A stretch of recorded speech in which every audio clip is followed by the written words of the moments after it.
हज़रत उमर फारूक रज़ी अल्लाह अन्हु के दौर में एक शख्स अब से मिलने मदीने को चला। जब मदीने के पास पहुंचा तो आधी रात का वक्त हो चुका था। साथ में हामला बीवी थी तो उसने मदीने की हुदूद के पास ही खैमा लगा लिया और सुबह होने का इंतजार करने लगा। बीवी का वक्त करीब था तो वो दर्द से कराहने लगी। हज़रत उमर फारूक रज़ी अल्लाह अन्हु अपने रोज़ के गश्त पर थे और साथ में एक गुलाम था। जब अपने देखा कि दौर शहर की हुदूद के पास आग जल रही है और खैमा लगा हुआ है तो अपने गुलाम को भेजा कि पता करो कौन है। जब गुलाम ने पूछा तो इसने डांट दिया कि तुम्हें क्यों बताऊं।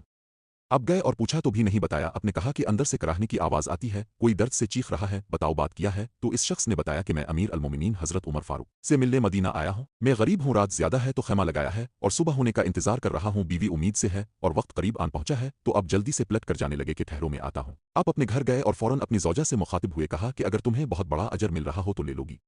ज़ौजा ने कहा क्यों नहीं। तो आपने कहा चिल्लू मेरे दोस्त की बीवी हामला है, वक्त करीब है और जो सामान पकड़ना है साथ ले लो। की बीवी ने घी और दाने उठा लिए और आपको लकड़ियां पकड़ने का कहा। अपने लकड़ियां अपने ऊपर लाद लें। सुभान अल्लाह।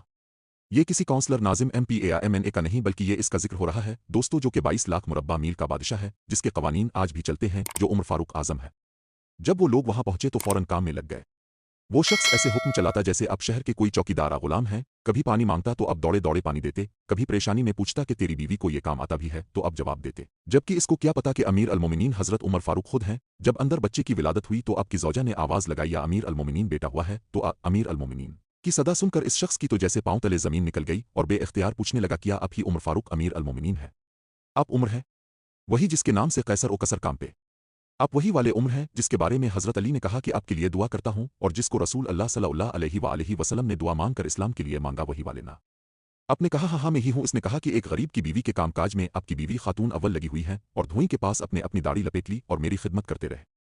तो सईदना उमर रो पड़े, इस बद्दू को गिले से लगाया और कहा तुझे पता नहीं तू कहाँ आया है? ये मदीना है मेरे आका का मदीना, यहाँ अमीरों के नहीं गरीबों के इस्तिकबाल होते हैं। गरीबों को इज्जतें मिलती हैं, मजदूर और यतीम भी सर उठाकर चलते हैं। सुभान अल्लाह।